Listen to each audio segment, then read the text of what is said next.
पूर्व उत्तर दक्षिण झोनमधील थकीत मालमत्ता कर असलेल्या 5 मालमत्तांवर मनपाने केली सील लावण्याची कारवाई। अकोला महानगरपालिका आयुक्त डॉक्टर सुनील लहाने यांच्या आदेशानुसार तसेच मनपा उपायुक्त गीता ठाकरे आणि कर अधीक्षक विजय पारतवार यांच्या मार्गदर्शनाखाली अकोला महानगरपालिका क्षेत्रात थकीत मालमत्ता करांवर सील लावण्याची कारवाई दिनांक 26 मार्च रोजी सायंकाळी 7 वाजेपर्यंत करण्यात आली।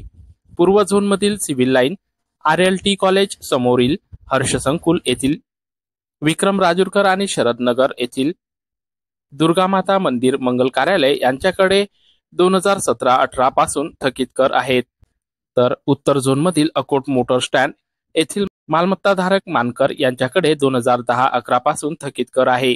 त्यांच्या मालमत्तांना सील लावण्याची कारवाई करण्यात आली। तसेच दक्षिण झोनमधील गायत्री नगर येथील आणि मंगळुरपीर रोडवरील शर्मा यांच्या मालमत्तांवर देखील सील लावण्यात आले। मनपा प्रशासनाने 31 मार्च 2025 पर्यंत शासकीय अभय योजनेचा लाभ घेऊन थकीत कर भरण्याचे आवाहन केले आहे।